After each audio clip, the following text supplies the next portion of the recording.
Although this house looks fairly small from the street, it's not until you get inside to see just how spacious it is. It's situated on a very steep block and is located in Glen Iris, Melbourne.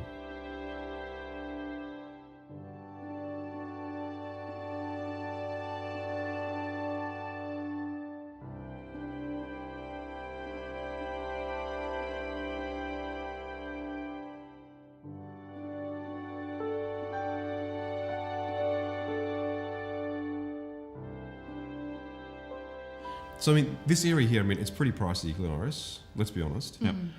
So you've got to find ways to get into the market cheaper, and getting a sloping block was the way to do it.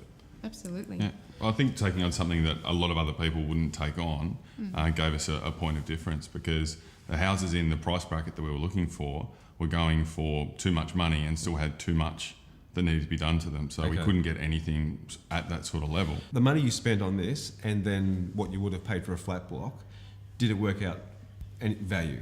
Oh, absolutely. Is that right? Yeah. Definitely. Because you're not, especially around here, you're not competing with developers for flat blocks that are easy to build on, that they can cut down into two. Yep.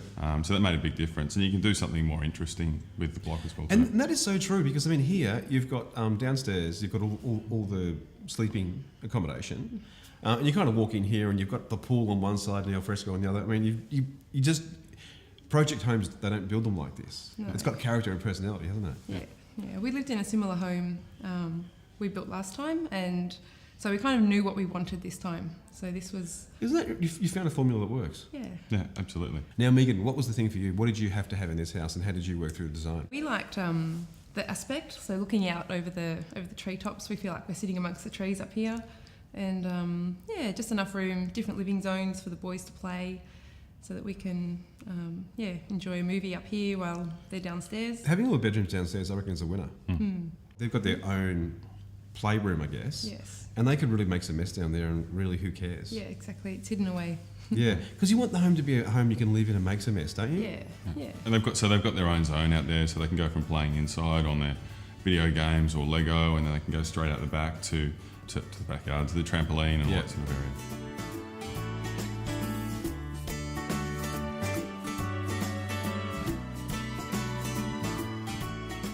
So basically facing north, so we were very keen on getting natural light into a lot of areas, so we've ended up with a courtyard on both sides. We find the sloping blocks very challenging. A lot of builders shy away from it. We see the advantages of it with the views, especially over all the trees. Obviously, you need to know what you're doing. So this house, during the design process, we had 13 dispensations that went to council. But obviously, with our experience and design in-house, we managed to get through that relatively easy. The guest room is really great, positioned at the front of the home away from everybody else, so they can come and go as they want to do. And ensuite, got their own ensuite. Yeah. Yes. And that serves as the shower for the pool. Correct, yeah. So if I become good friends with you, that's where I'll be staying. Yeah. Fantastic. I better work on this. Because it's pretty luxurious. The alfresco space too, very cleverly, allows light to come in through the top awnings, isn't it? Yeah, absolutely. So with the louvered roof that we're in there, we're able to open that up and get as much or as little light as we want. Yep. And to be honest, since we've been here, we don't really eat inside all that much. We tend to use that space for eating, lots of barbecues. It's great.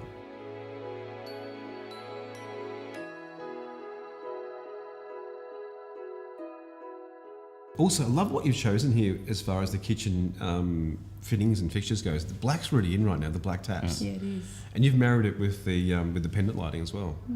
Yeah, absolutely. So the idea really, once we settled on a palette, which was really the black, concrete, white, and timber. Almost industrial, isn't it? Yeah, but still trying to keep it warm though as well. Yeah, great. Well, the timber floors does that, doesn't it? Yeah. Because there's something about timber that just makes it homely. Yeah, exactly. If it had a concrete floor, it probably would be a bit too much.